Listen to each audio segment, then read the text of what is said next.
এই উপমহাদেশের রাজনীতিতে সমস্যা কি জানেন? আমার কথা নয়, বিখ্যাত একজন ইউরোপিয়ান অর্থাৎ ইউরোপের একজন বিখ্যাত রাজনৈতিক, তিনি সাংবাদিক একাধারে, অন্যদিকে অবশ্যই তিনি রাজনৈতিক বিশেষজ্ঞ। তিনি বলছেন এই উপমহাদেশে দু ধরনের মানুষরা সবচেয়ে বেশি রাজনীতি করেন।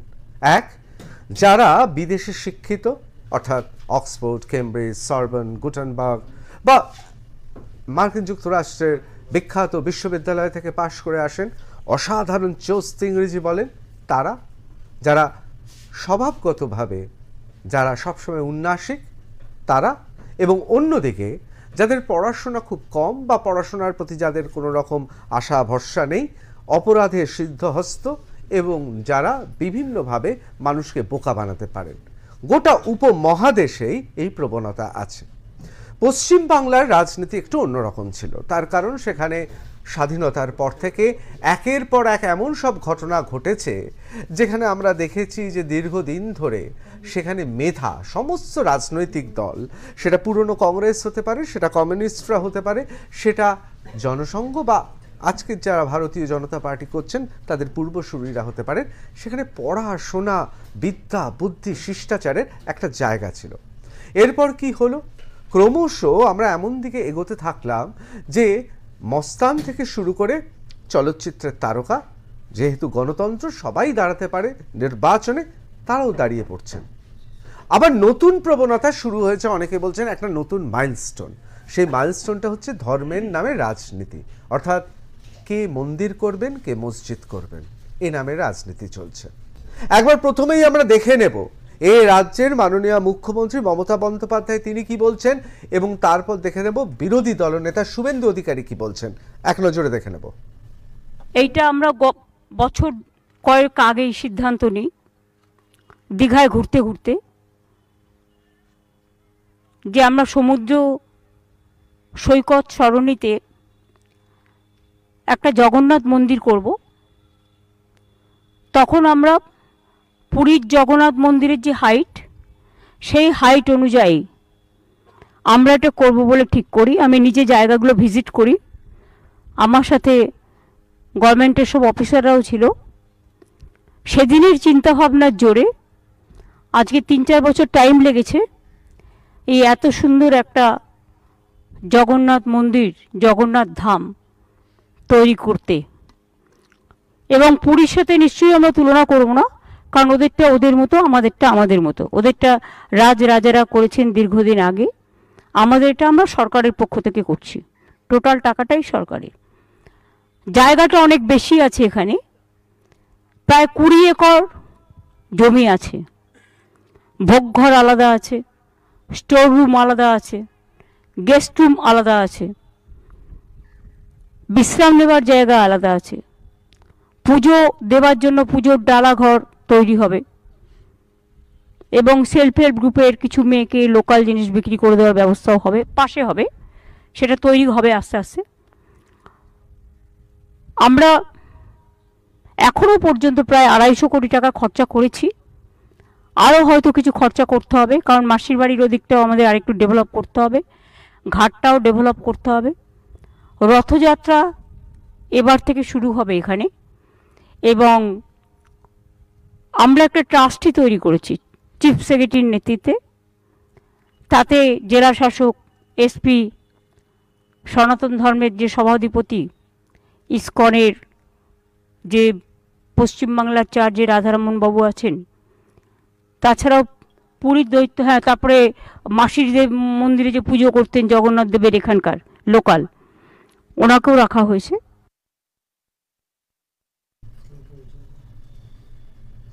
এবার আমরা দেখে নেব এক নজরে প্রধান বিরোধী দল, অর্থাৎ খাতায় কলমে এখনো পর্যন্ত বিধানসভায় প্রধান বিরোধী দল ভারতীয় জনতা পার্টি, তার নেতা কি বলছেন। মমতা ব্যানার্জি আজকেও দাঁড়িয়ে যা যা বলেছেন, ভণ্ডামি, মিথ্যাচার। আমি একজন জগন্নাথ দেবের ভক্ত হিসেবে, আমি বা আমার দুই সাথী, আমরা পরিষ্কার ভাবে বলতে চাই, 4 ধামের এক ধাম পুরী ধাম। পুরী ধামকে নকল করবেন না। এ অধিকার কোন হিন্দু আপনাকে দেয়নি। আপনার সাহস হয় কোথা থেকে? ধ্বজ তুলবো, ভোগশালা তৈরি করব, কোত্থেকে সাহস হয় আমি জানতে চাই। আমার লজ্জা লেগেছে মাননীয় রাধারমন দাসজিকে দেখে। শ্রীলা প্রভুপাদ ইসকন তৈরি করেছেন শ্রী চৈতন্যদেবের ভাবধারায়। শ্রী চৈতন্যদেব পুরী ধামে 3 বারের বেশি গেছেন। তমলুকের মহাপ্রভুর মন্দিরে 10 দিন 15 দিন করে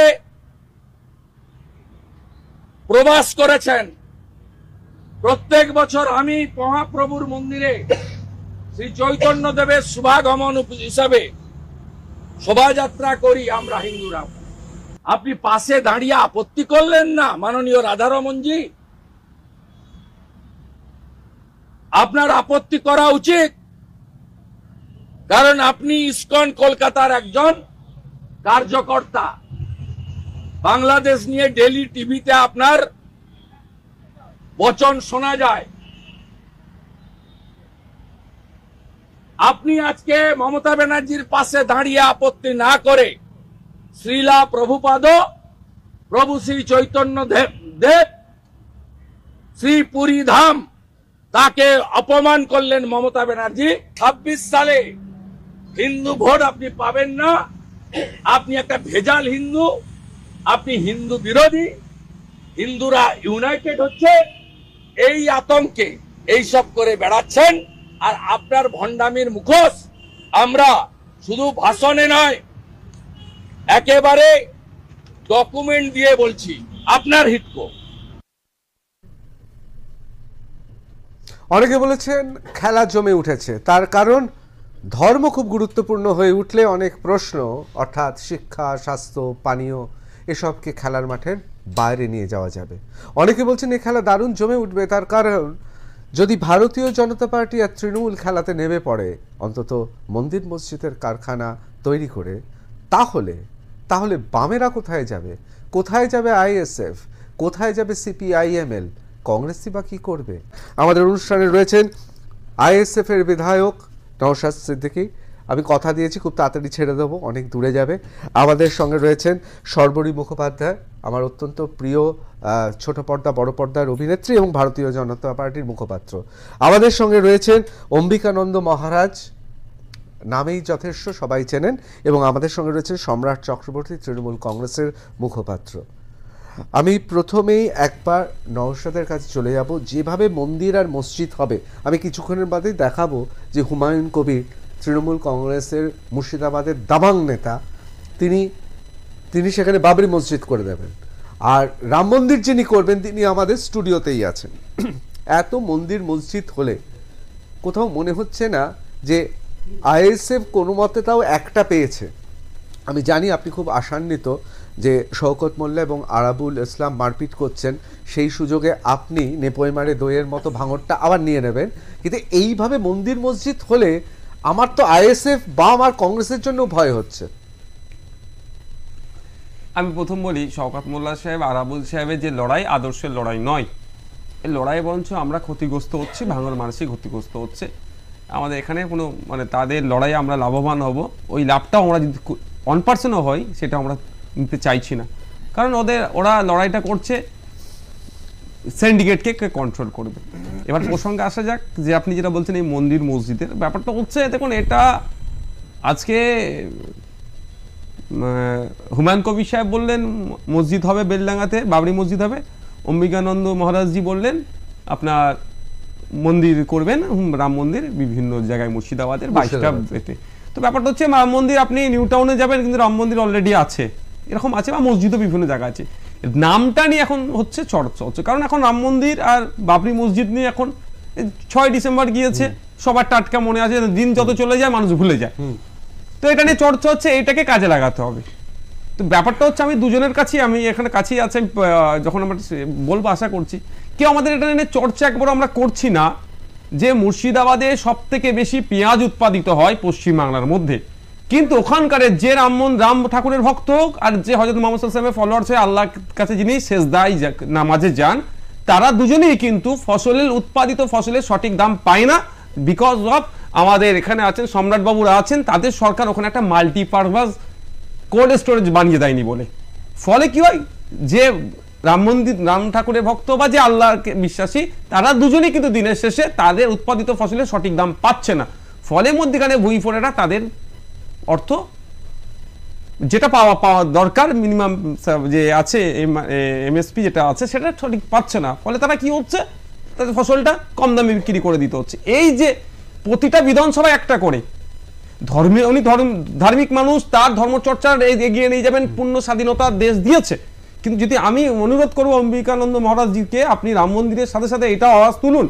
আর হুমায়ুন কবির সাহেবকেও আমি কালকে যদি বিধানসভা যাবো, দেখা হয় যদি আমি এটা বলবো যে আপনি বাবরি মসজিদের সাথে এটা আওয়াজ তুলুন, প্রতিটা বিধানসভায় অন্তত একটা করে কোল্ড স্টোর তৈরি হোক মুর্শিদাবাদের চাষিভুষি মানুষের জন্য। এটা নিয়ে কিন্তু চর্চা ক্রমশ আমরা সরে যাচ্ছি। এটা কারণ আছে, এটার কারণ হচ্ছে দেখুন, যে কেন্দ্র সরকার বলুন কি রাজ্য সরকার বলুন, দুটো ব্যর্থ হয়েছে। একজনরা দায়িত্ব নিয়েছিল মুসলমানদেরকে বাঁচাবো 2011 সালের আগে, আর একজনরা দায়িত্ব নিয়েছিল হিন্দুদেরকে বাঁচাবো 2014 আগে। দুটো সরকারই কিন্তু ব্যর্থ হয়েছে। অর্থনীতির দিক থেকে দেখুন ক্রমশ আমরা পিছিয়ে যাচ্ছি। অবশ্যই আমি এই প্রসঙ্গে আসছি, কিন্তু অনেকেই বলছেন এই দুটো শক্তি খুব লাভবান হতে চলেছে। তার কারণ একদিকে সেটিং এর ফলে নারদা সারদা থেকে বিভিন্ন জায়গায় যেভাবে একেবারে তারা ঝুড়ি বেঁধেছে, মানে জোট বেঁধেছে, তাতে বোধহয় ভারতীয় জনতা পার্টি যেহেতু এই মুহূর্তে গণ আন্দোলন করতে পারছে না, যেহেতু আরজিকর প্রসঙ্গ থেকে শুরু করে একের পর এক জায়গায় তারা ধাক্কা খেয়েছে, এবং বিধানসভায় 6টি উপনির্বাচনে যেরকমভাবে শোচনীয়ভাবে পরাস্ত হয়েছে দুর্যোধন এবং ভীমের, মানে গদাযুদ্ধে এরকমভাবে দুর্যোধন ধরাশায়ী হয়নি, সেই জায়গায় দাঁড়িয়ে একমাত্র মন্দির মসজিদ এবং বাংলাদেশ ইস্যু পারে তৃণমূল কংগ্রেসের বিরুদ্ধে ভারতীয় জনতা পার্টিকে এ রাজ্যে দাঁড় করাতে। আমি সেই জন্যই সর্বরোধী জিজ্ঞেস করব, কোথাও কি তাহলে সেটিংয়ের অঙ্গ হিসেবে ভারতীয় জনতা পার্টিকে যাতে দ্বিতীয় শক্তি করা যায়, সেই জন্যে তৃণমূল কংগ্রেস আপনাদের জন্য বাধ্য হচ্ছে রাজনীতির ধারা পরিবর্তন করতে।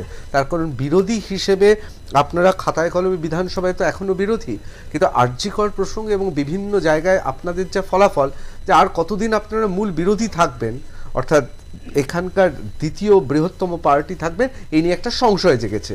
তাই কোথাও খেলাতে হয় না যে বিপক্ষকে একটা সুযোগ দেওয়া আর কি, যাতে সে দাঁড়াতে পারে। আপনার কি মনে হচ্ছে এই রকম একটা জায়গায় তৃণমূল কংগ্রেস এবং বিজেপি শীর্ষ নেতৃত্ব কোথাও একটা ঐক্যবদ্ধ তাদের সিদ্ধান্ত যে মন্দির মসজিদের খেলাটাই খেলবো, তাহলে বাম, কংগ্রেস, আইএসএফ শূন্য হাতে বাড়ি ফিরবে? না, আমি যেটা বলি, যেটা আপনি শুরু করলেন যেটা বলে, আপনি মহাভারতের কথা বললেন, তো এখন বিষয় হচ্ছে যে দেখুন, মহাভারতে কৌরবদের গান্ধার, আজ আফগানিস্তান, পাকিস্তান ব্রহ্মদেশ। আমরা দেখেছি মরুতীর্থ হিংলাজ, আমরা আজ যেতে পারি না চাইলেই। ঢাকেশ্বরী মন্দিরে আমরা চাইলেই পুজো দিতে পারি না। আমরা দেখলাম যে 71 থেকে শুরু করে 47 থেকে 71 হয়ে আজকে 2024, পুকুরে মাছ ছিল, গোলায় ধান ছিল, খাটালে গরু ছিল, আত্মীয় স্বজন সবই ছিল, সমস্ত কিছু থাকার পরেও শুধুমাত্র হিন্দু হবার কারণে একটা দেশ থেকে আজকে হিন্দু বাঙালিদের, সংখ্যালঘু হিন্দু বাঙালিদের কি পরিস্থিতি আমরা দেখতে পাচ্ছি।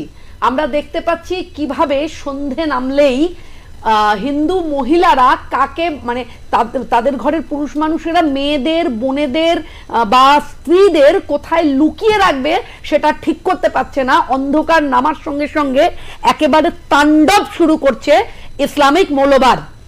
এখন আমার কথা হচ্ছে যে এই যে আপনি বললেন এই কথাটা, আমি প্রথমে এটাকে কাটবো। তার কারণ হচ্ছে পশ্চিমবঙ্গকে এই ভারতের সঙ্গে যুক্ত করার জন্যে পশ্চিমবঙ্গের জনক ডক্টর শ্যামাপ্রসাদ মুখার্জি একটা অসম্ভব লড়াই লড়েছিলেন বলেই আজ পশ্চিমবঙ্গে দাঁড়িয়ে মাননীয় মুখ্যমন্ত্রী চুপ করে থাকেন যখন হুমায়ুন কবির বলে যে আমরা যেখানে 70% সেখানে 30%কে কেটে গঙ্গায় ভাসিয়ে দেব। রাজ্যের মুখ্যমন্ত্রী চুপ করে থাকেন, কোনো সাজা দেন না, কোনো কথা বলেন না। আমরা শুনতে পাই যে মিনি পাকিস্তান বলতে পারেন এই আমার রাজ্যের বা আমার কলকাতা শহরের যিনি মেয়র, আমরা দেখতে পাই তৃণমূল ভবন থেকে মাত্র 500 মিটার দূরে গুলশান কলোনি, সেইখানে পৃথিবীর সর্বোচ্চ ঘিঞ্জি এলাকা খেতাব পেয়েছে। মাত্র 2800 ভোটার কাগজে কলমে 2 লাখের উপর লোক। কারা এরা? না, বিষয়টা বুঝতে হবে। বিষয়টা এটাও বুঝতে হবে, আপনাদের সিবিআই মানচিত্রে গ্লোবে আমি অনেক কষ্টে একটা দ্বীপের নাম খুঁজে পেয়েছি, সেখানে চলে গেছে, কিন্তু দক্ষিণ কলকাতায় ঠিকানা খুঁজে পায় না। না, বিষয়টা হচ্ছে দেখুন কেন আজকে আমার পাশে বসে অম্বিকানন্দ মহারাজ জি কেন রাম মন্দিরের কথা বলেছেন, কেন বলেছেন? এতদিন তো বলেননি। হিন্দু বাঙালি কোনো পার্টি নেই। সনাতনী মানুষদেরকে বলতে তার কারণ আমরা দেখলাম তাকিয়ে যে এই হুমায়ুন কবির যিনি বলতে পারেন যে যেখানে আমরা 70% সেখানে 30% কে কেটে ভাঙিয়ে দেব, এটা বলতে পারে। কি ব্যবস্থা নিলেন মাননীয় মুখ্যমন্ত্রী তার জন্য? আপনারা তো আইনত ব্যবস্থা নিতে পারতেন। এবং তারপরের দেখুন আইনি ব্যবস্থাটা আইনি মাফিক। না, সর্বরিধি আইনি ব্যবস্থার কথা আলোচনা হচ্ছে না, কেন মন্দির মসজিদ সর্বরিধি আরজি করের নিহত নির্যাতিতা ধর্ষিতা তার বাবা মাকে অ্যাপয়েন্টমেন্ট দিলেন না স্বরাষ্ট্রমন্ত্রী? মেনে নিলাম যে তিনি এই বিষয়ে নাক গলাবেন না, কিন্তু এই বিষয় তো নাক গলাতে পারতেন। আমি আবার আপনাকে বলছি যে এই যে সেটিংটা তাহলে কত দূর এই যে ডাক্তার কন্যাটির উপর যে বর্বরচিত আক্রমণ, এটা একটা একদম সুন্দর করে ষড়যন্ত্র রাষ্ট্রের শাসক শক্তি, মানে এই যে পুলিশ এই রাজ্যের রাষ্ট্রশক্তির বিরুদ্ধে লড়াই চলছে, রাষ্ট্রশক্তি প্রশাসনকে একেবারে সঙ্গে নিয়ে কেন শুধু খুন, কেন শুধু ধর্ষণ নিয়ে কথা হচ্ছে, কেন খুন হলো, মোটিভ কি, সেইটা নিয়ে যেই আপনি আলোচনায় আসবেন আপনাকে বলতে হবে তখন বিনীত গোয়েলের কথা, অভিষেক গুপ্তর কথা, ইন্দ্রাণী মুখার্জির কথা আপনাকে বলতে হবে। আমাদের জিজ্ঞাস্য যে এই যে মানুষগুলো যারা একদম তারপর যদি দিল্লিতে বৈঠক হয়ে যায়, তারপর তো মনে আছে পার্ক স্ট্রিটের ঘটনা, চ্যাংদোলা করে নিয়ে গেল সিবিআই। আমার বক্তব্য হচ্ছে সর্বরিধি কোথাও কি ভারতীয় জনতা পার্টিকে একটা কি কোথাও ওয়াইল্ড কার্ড এন্ট্রি দিল তৃণমূল কংগ্রেস শাসক হিসেবে, এসো আমরা মন্দির মসজিদ করি, তাহলে অন্তত বাম আইএসএফ এরা উঠতে পারবে না? না দেখুন, বামেদের কথা উঠছে কেন, বামেরা কোথায়? বিষয় হচ্ছে আমি জন্ম থেকে কোনোদিন, যেহেতু আমি তো 70-এর দশকে জন্ম আমার, আমি তো কোনোদিনও শুনিনি এই যে বলতো বারবার প্যালেস্টাইনে বোম মারলো কেন, বোম পড়লো কেন, আমেরিকা সাম্রাজ্যবাদ জবাব দাও, এই এত বড়টি হলাম কোনোদিনও বলতে শুনিনি যে পার্শ্ববর্তী দেশ বাংলাদেশে হিন্দু নিধন হচ্ছে কেন, ইসলামিক মৌলবাদ জবাব দাও, কোনোদিনও শুনিনি। যারা কোনোদিন দেশের পতাকাটাই তুলতে পারেননি, যেদিন তুললেন সেদিনও উল্টো তুলেছিলেন। এই সেদিন অবাক হয়ে গেছি যে বাংলাদেশের হিন্দুদের উপর নিপীড়ন, তবু হিন্দু বাঙালি বলতে পারছেন বা হিন্দু বলতে পারছেন না, শুধু সংখ্যালঘু বলছেন বলে লালেদের দেখলাম একটা মিছিল, দেখলাম আমরা হতবাক। তবু তারা কিন্তু তৃণমূলের একটা মিছিলও দেখেছেন। এই বিচারিতাগুলোর কোনো মানে আছে? উনি এখানে বসে দাঁড়িয়ে কথা বলছেন, ললিত চশমার কথা বলছেন, আর বিচারিতা করছেন উনি একবারও হুমায়ুন কবিরকে বারণ করতে পারেননি। উনি একবারের জন্য মিনি পাকিস্তান বলার পরেও ববি হাকিমকে কোনো কথা বলতে পারেননি। হ্যাঁ, উনি এখানে আমরা 9,04 একর সম্পত্তি ওয়াকফের, আর পাকিস্তানের আয়তন কত? 8.5 লক্ষ একর, তার মানে গোটা একটা পাকিস্তানকে ভারতবর্ষ যাদের জন্য তারা কি কথা বলবে? সর্বরিধি আমি আসছি, কিন্তু আপনার কোথাও মনে হয় মন্দির মসজিদে ফায়দা হলো ভারতীয় জনতা পার্টির? এখানে মমতা বন্দ্যোপাধ্যায় মন্দির মসজিদে যদি এগিয়ে যান, যদি হিন্দুত্বের প্রতিষ্ঠার জন্য মন্দির তৈরি হয়, মন্দির তৈরি হবে, কিন্তু এখানে দাঁড়িয়ে আমি ফায়দা কিসে কার ফায়দা হবে এই নিয়ে আলোচনা করব না, কারণ ফায়দার জন্য এই কথাটা বলা হয়নি। এই কথাটা অম্বিকা মহারাজ বলেছেন তখন যখন হুমায়ুন কবির বলেছেন যে আমি বাবরি মসজিদ বানাবো, এই কথাটা বলেছেন বলে এতদিন কিন্তু না অম্বিকা মহারাজকে কখনো বলতে হয়েছে ওনার বাড়িতে মন্দির রয়েছে, যারা যায়নি তারা দেখে আসবেন। হুগলিতে বলা করে ওনার বাড়িতে মায়ের অধিষ্ঠান, ওনাকে কখনো লোককে বলতে হয়নি যে আমাকে একটা মন্দির করতে হবে, মন্দির আছে ওনার বাড়িতে। অবশ্যই আমি অবশ্যই অম্বিকানন্দ মহারাজের কাছে আসব, কিন্তু তার আগে আমি একবার তৃণমূল কংগ্রেসের মুখপাত্র সম্রাট বাবুর কাছে যাব। সম্রাট চক্রবর্তী, সম্রাট বাবু, কোথাও মনে হচ্ছে না যে একের পর এক উন্নয়ন এবং উপনির্বাচনে এত দারুণ ফলাফল করার পর মন্দির মসজিদে কি দরকার ছিল শাসকের যাওয়া? এমনি তো ভোট পাচ্ছিলেন, এমনি তো এই মুহূর্তে মানে কে তৃণমূলের বি টিম হবে তাই নিয়ে বিরোধীদের মধ্যে লড়াই চলছে। কোনো রকম গণ আন্দোলন নেই, কোনো রকম আন্দোলন করতে পারছে না, কোনো আন্দোলনের চিহ্ন মাত্র নেই, একটা সেটিংয়ের মধ্যে দিয়ে সব কিছু চলছে। আপনাদের থেকে ভালো এই মুহূর্তে সাংবাদিক হিসেবে পৃথিবীতে কোনো শাসক আছেন বলে আমি জানি না। তার কারণ আপনাদের বিরোধী নেই, এই পশ্চিমবঙ্গে রাজ্যে কোনো বিরোধী নেই। যারা বামেরা আছেন, কতিপয় নাগরিক সমাজের মধ্যে তারা রয়েছেন, আইএসএফ রয়েছেন কতিপয় মানুষের মধ্যে, এবং আর দুটি দল যারা আছেন তাদের এই মুহূর্তে কোনো বিরোধিতার জায়গাতেই নেই। মানে আমি ডোনাল্ড ট্রাম্প ছাড়া দ্বিতীয় কোনো মানুষকে জানি না, কোনো রাজনৈতিক দলকে জানি না আপনাদের মতো নিশ্চিন্তে এই মুহূর্তে পৃথিবীতে আছে। সেইখানে দাঁড়িয়ে তৃণমূলের এই মন্দির মসজিদটা নিয়ে আসা কি উচিত হলো? দেখুন ঋতব্রত, প্রথমে যে কথাটা বলি, যেখান থেকে শুরু হলো, মন্দির মসজিদ নিয়ে আসা নয়। আমরা মমতা বন্দ্যোপাধ্যায়ের দলের সৈনিক, তার ভাবধারাতে বিশ্বাস করি। প্রশ্ন হলো উন্নয়নের নিরিখে ভারতবর্ষে 1 নম্বর স্থানে বাংলা, এটা সংশয়াতীত। তেমনি সাম্প্রদায়িক সম্প্রীতিতে আমরা সর্বোচ্চ স্থানে অধিকার করছি, অধিষ্ঠিত আজকে। কারণ আমরা সেই মতাদর্শে বিশ্বাস করি যে মতাদর্শে দাঁড়িয়ে চণ্ডীদাস বলেছিলেন, শুনহ মানুষ ভাই, সবার ওপরে মানুষ সত্য, তাহার ওপরে নাই। অম্বিকানন্দজি মহারাজ রয়েছেন, আমি বলি আমরা সেই মতাদর্শে বিশ্বাস করি যেখানে রামকৃষ্ণদেব বলেছিলেন যত মত তত পথ। আমরা সেই মতাদর্শে বিশ্বাস করি যেখানে স্বামী বিবেকানন্দ বলেছিলেন জীবে প্রেম করে যেই জন সেই জন সেবিছে ঈশ্বর। আমরা সেই মতাদর্শে বিশ্বাস করি যেখানে গৌতম বুদ্ধ বলেছিলেন অহিংসা পরম ধর্ম।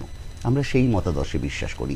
আমরা সেই মতাদর্শে বিশ্বাস করি মমতা বন্দ্যোপাধ্যায় সৈনিকেরা, যেখানে কন্যাকুমারিকা থেকে স্বামীজি যখন কাশ্মীরে পৌঁছেছিলেন, সেখানে কুমারী পুজো হয়েছিল বীর ভবানী মন্দিরে।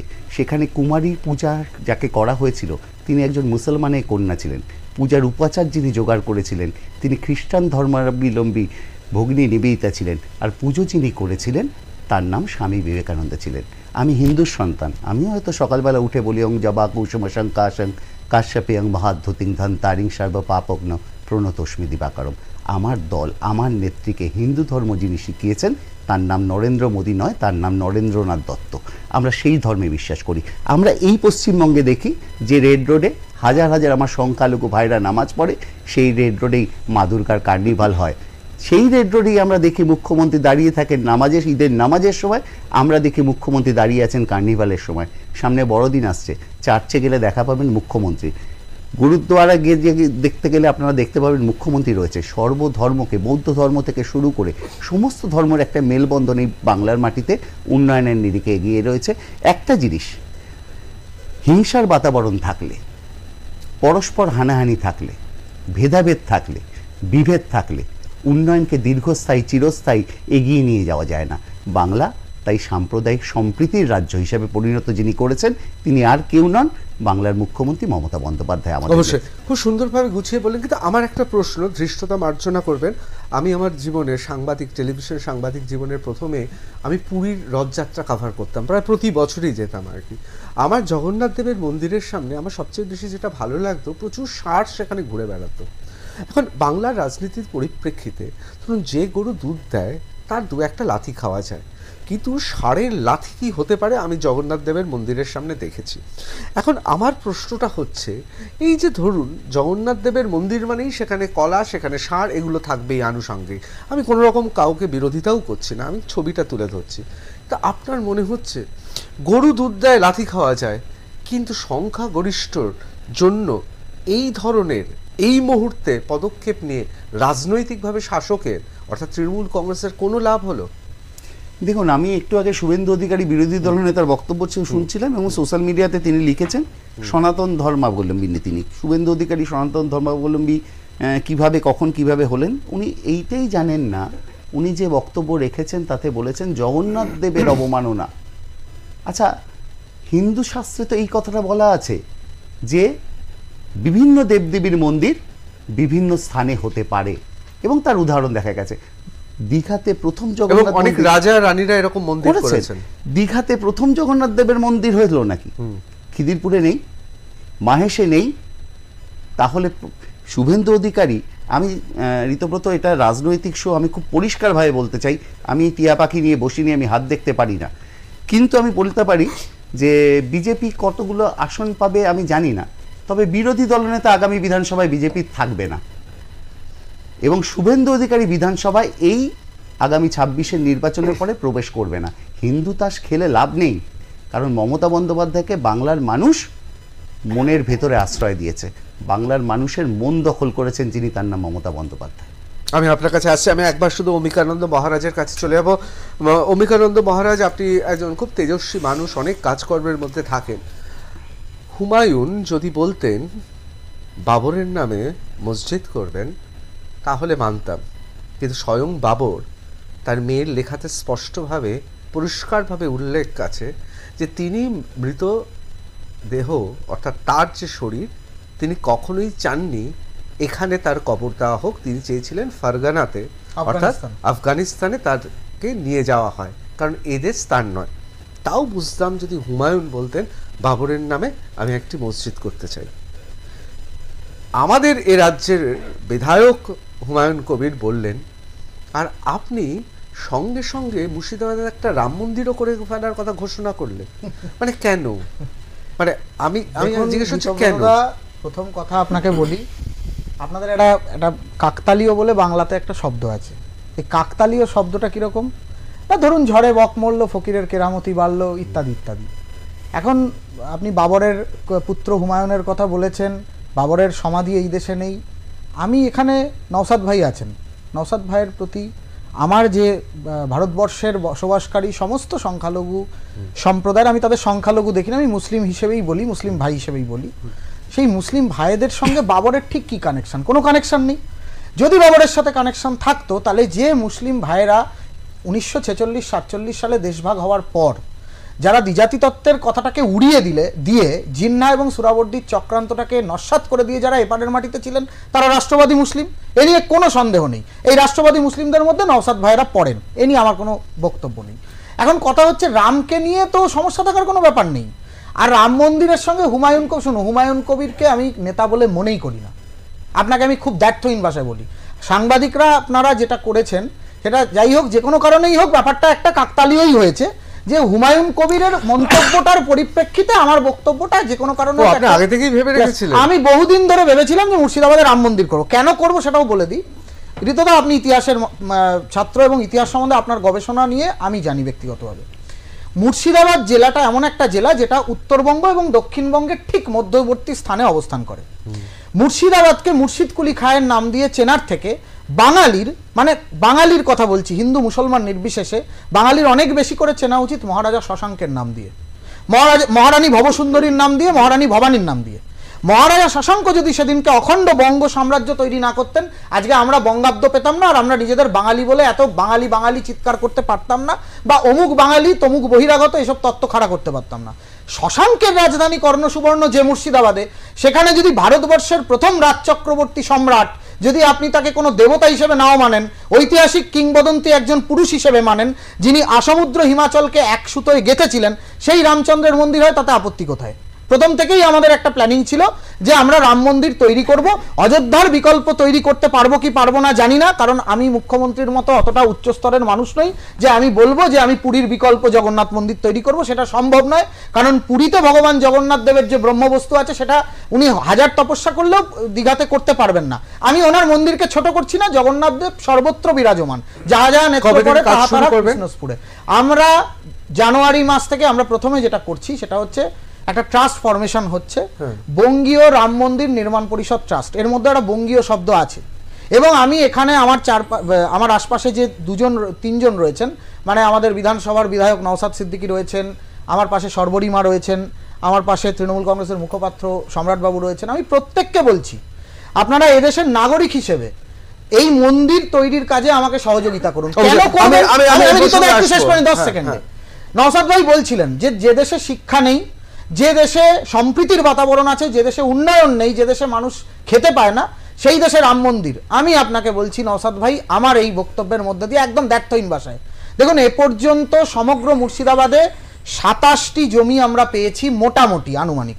এই 27টি জমিতে রাম মন্দির করা হবে না সম্ভব, ঋতুদা সম্ভব নয়। এই 27টি জমির মধ্যে আমরা রাম মন্দির করার পর উদ্বৃত্ত যে জমি থাকবে সেই জমিতে কিন্তু বিদ্যালয় থেকে শুরু করে উচ্চ বিদ্যালয় থেকে শুরু করে টেকনিক্যাল কলেজ পর্যন্ত খোলার সিদ্ধান্ত নিয়েছি আমাদের কোর কমিটির পক্ষ থেকে। অতএব এবং নিরন্ন আর্ত মানুষের যে সমস্ত ছাত্রছাত্রীরা অর্থের অভাবে পড়াশোনা করতে পারেন না, তাদের জন্য ফ্রি অফ কস্টে বিদ্যায়তন থেকে শুরু করে অনাথ আশ্রম সমস্ত প্রজেক্ট হয়েছে, একটা বড় কর্মযোগ্য হবে ঋতুদা। এটার মধ্যে কোনো রাজনৈতিক দলাদলি নেই। আর হুমায়ুন কবির কি বললো না বললো, তার নিজের দলে সে পাত্তা পায় না, দলনেত্রীর কাছে বিধানসভায় কথায় কথায় থাপ্পড় খান, বকা খান, কখন উনি কাকে উপমুখ্যমন্ত্রী বানাচ্ছেন, কখন উনি নিজে আলাদা দল করবেন, এইসব নেতাকে নিয়ে আমি 2 মিনিটের জন্য আমি আসছি। আমি একবার নওশাদের কাছে যাব। কোথাও কি মনে হচ্ছে যদি মুর্শিদাবাদে রাম মন্দির তৈরি করা হয়, সেইখানে যে সম্প্রীতির বাতাবরণ এখনো আছে, কারণ আমি ব্যক্তিগতভাবে মনে করি মুর্শিদাবাদের মানুষ অত্যন্ত সহনশীল, এবং মুর্শিদাবাদের মানুষ এত কিছুর পরেও আমি বলবো, আমি যেহেতু রিপোর্টার হিসেবে মুর্শিদাবাদে বারবার গিয়েছি, মুর্শিদাবাদের মানুষ কিন্তু ধর্মকে এবং রাজনীতিকে পৃথক করতে জানে। সেটা বারবার আমি অনেক উদাহরণ দিতে পারি, সেটা বাম নেতা থেকে শুরু করে অধীর চৌধুরী, এবং মুর্শিদাবাদের যে ইতিহাস, দেশ ভাগ হওয়ার পরেও যে ভাই মুর্শিদাবাদ ফিরে এসেছে, আমাদের অবশ্যই অনেক ইতিহাস আছে ওখানে। তা আমার বক্তব্য, একটা রাম মন্দির হচ্ছে, আবার ওইদিকে বাবরি মসজিদ হচ্ছে, তা লোকের তো একটা ইচ্ছে থাকে। নওশাদ সিদ্দিকী, দেখুন আমি মনে করি এই কোশ্চেনটা যখন রেজ করছেন দারুণ, আমি মনে করি যে যত বড় ধার্মিক হবে সে তত বড় সেকুলার হবে, যদি সত্যিকার ধর্মটা মেনে চলে। স্বামীজির দেখানো হিন্দুত্বের পথে যদি মানুষ এগিয়ে যায়, সে কোনোদিন অন্য ধর্মের মানুষকে অবজ্ঞা করতে পারবে না। ঠিক হযরত মুহাম্মদ সাল্লাল্লাহু আলাইহি ওয়াসাল্লামের দেখানো মুসলমান হয়ে যদি কেউ যায়, অন্য ধর্মের মানুষকে অবজ্ঞা করতে পারবে না। এখানে রাম মন্দির অর্থাৎ পুরুষোত্তম রাম ঠাকুরের চর্চা হচ্ছে। পুরুষোত্তম রাম ঠাকুর সে তার প্রজাদের জন্য তিনি কি করলেন, সংসার থেকে তিনি সংসার করলেন না। তাহলে আমাদের ভাবতে হবে তার চিন্তা ভাবনা কি লেভেলের ছিল। আর আজকে দেখুন আজকে রাম ঠাকুরের নাম দিয়ে মানুষের উপর অত্যাচার হচ্ছে, সেটা কি তিনি কোনোদিন চান? আমি এটা বলতে চাই যে আমার বক্তব্য এটাই যে 22টা বা 27টা জায়গার কথা বললেন, সত্যি ভালো লাগলো যে আনুষঙ্গিক বিষয়টাও নিয়ে চর্চা উনি করলেন। আমার ওখানেই একদম কাউকে আমি ধর্মচারণে আমরা বাধা দিতে পারি না।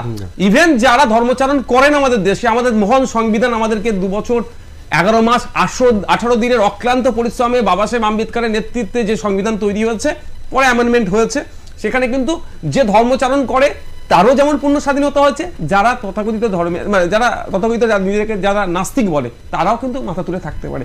ধর্মচারণের ক্ষেত্রে আমি কোনো জায়গায় বলতে পারি না যে ওটাকে স্টপ করা হোক, কিন্তু আমার যেটা বার্তা দেওয়া ছিল সেটা উনিও বলেছেন, মহারাজজি বলেছেন যে আমাদেরকেও ধর্মচারণের সাথে সাথে আনুষঙ্গিক বিষয়গুলোকেও ম্যান্ডেটরি করতে হবে। না হলে আজকে দেখুন না, আজকে আমাদের পশ্চিমবাংলার কথা যদি বলি, সাথে দেশের কথা বলি, লাস্ট 8 মাসে স্কুল ড্রপ আউট দেখুন 11 লক্ষ, প্রায় 12 লক্ষ।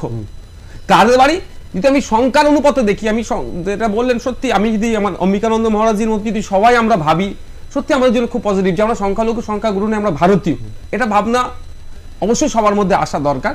যদি ভাবি তারপরে যদি সংখ্যার বেসিসে ভাবি, তাহলে 12 থেকে 14% ভারতবর্ষে টোটাল সংখ্যালঘু সমাজের মুসলিমরা আছে। তাহলে 10 লক্ষ যদি ড্রপ আউট হয় তার মধ্যে, তাহলে 1,40,000, 1,20,000 থেকে 1,40,000 মুসলিম সমাজের হতে পারে। তাহলে বাকি কিন্তু কেউ সনাতন বলছেন, কেউ হিন্দু বলছেন, কেউ স্বামীজিতে, কেউ বিভিন্ন হিন্দু সমাজের মানুষ ম্যাক্সিমামটা হচ্ছে, তাহলে তারাও ক্ষতিগ্রস্ত হচ্ছে।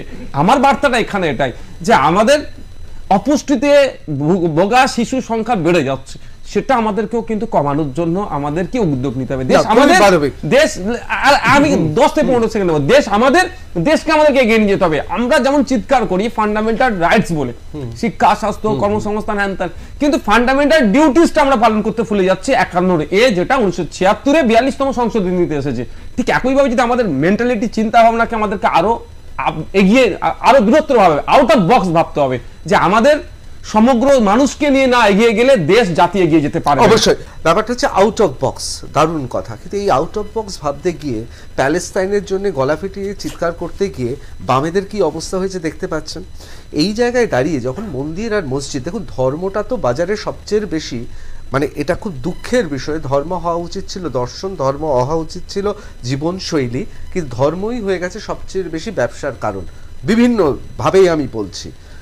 সেক্ষেত্রে দাঁড়িয়ে মনে হচ্ছে না যে এত সেকুলার বললে সংখ্যালঘু, মানে আমি পশ্চিমবঙ্গ বিধানসভায় আমি মোস্ট এলিজিবল ব্যাচেলার যাদের ভাবি তার মধ্যে শীর্ষে তার নাম হচ্ছে সুদর্শন এবং সুকণ্ঠের অধিকারী নওশাদ সিদ্দিকী। এত যদি সেকুলার বলা যায় তাহলে উপনির্বাচনে কি ফলাফল হয় সেটা তো দেখা গেল।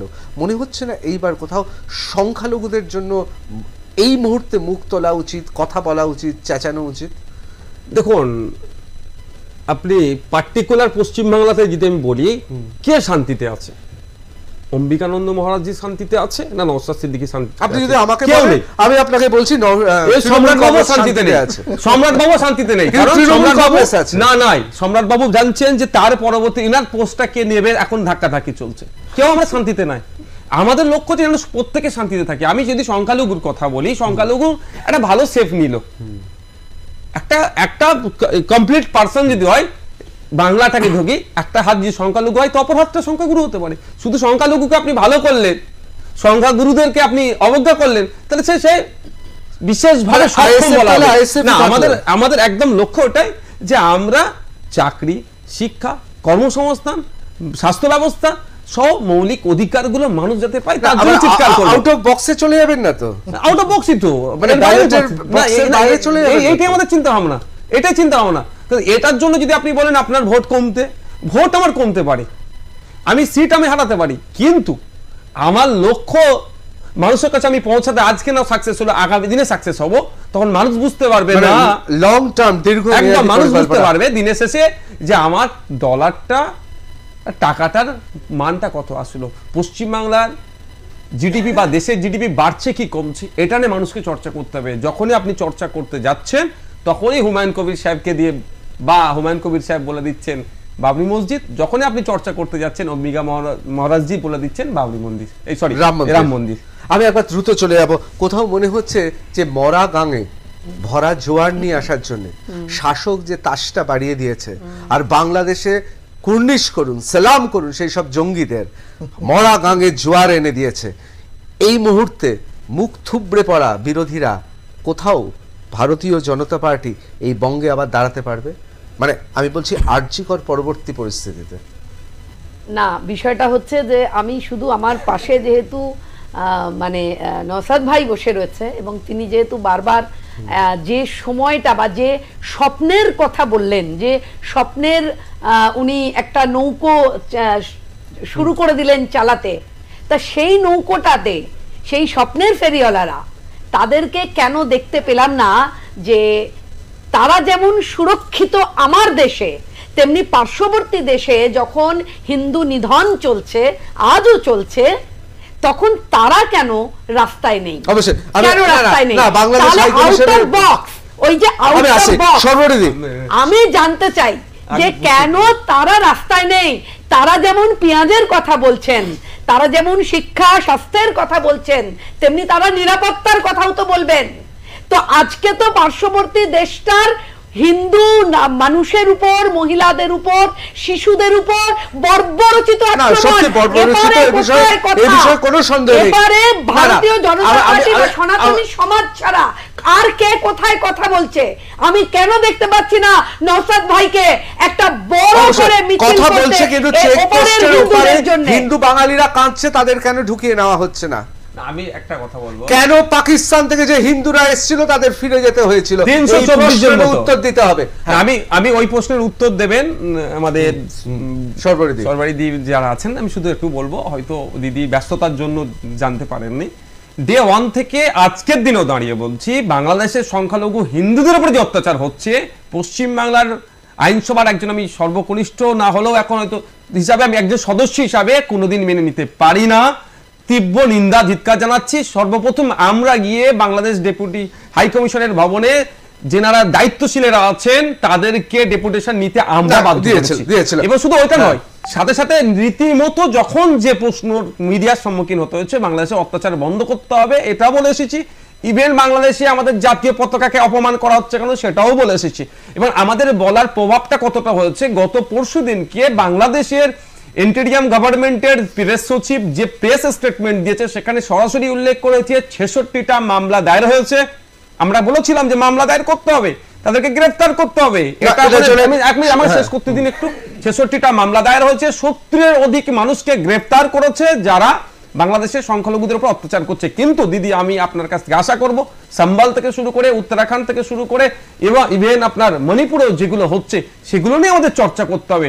আমরা অবশ্যই যে ওখানে হিন্দু ধর্মের মানুষ বলে চুপ করে থাকাটা এটা যেমন ধর্মের বাধা দেয় না, মানে প্রতিবাদ করতে বারণ করে না, ঠিক একইভাবে আমাদের মানসিকতা এই মানবিকতাতেও কেউ কোনোদিন চুপ করে বসে থাকতে পারে না, অবশ্যই প্রতিবাদ করবে। অবশ্যই। আমি খুব দ্রুত চলে যাচ্ছি, সময় কম।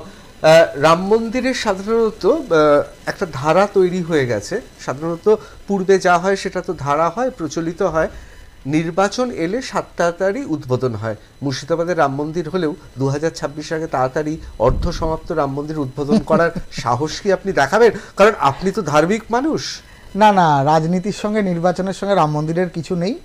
আমি আবারও বলছি, সর্বস্তরের সমস্ত রাজনৈতিক দলের দলমত নির্বিশেষে সবার কাছে আমি প্রার্থনা করেছি। এর আগেও আপনার আমাকে যখন বলতে দিয়েছেন তখনও বলেছি, নওশাদ ভাইকেও আহ্বান করেছি, সবাইকেই আহ্বান করেছি যে এটার সঙ্গে রাজনীতির কোনো সম্পর্ক নেই। তবে আমরা খুব চেষ্টা করছি, এটা আপনার চ্যানেলেই প্রথম ব্রেক করছি, আমরা চেষ্টা করছি জানুয়ারি মাসের একদম জানুয়ারি মাস শেষ হওয়ার আগেই প্রথম শিলান্যাস আমি মুর্শিদাবাদে করব। এটা অন ক্যামেরা বলে দিলাম। ধন্যবাদ। আপনি আপনার উদ্যোগ নিয়ে এগিয়ে চলুন। তাহলে আপনি ওই দুঃসাহসটা দেখাবেন না যে অর্ধ সমাপ্ত মন্দির উদ্বোধন করে না না না না না, আমাদের পূর্ণ সমাপ্ত মন্দিরই উদ্বোধন হবে, কারণ আপনি ধার্মিক মানুষ তো। না না, আমি পূর্ণ সমাপ্ত মন্দিরই উদ্বোধন হবে।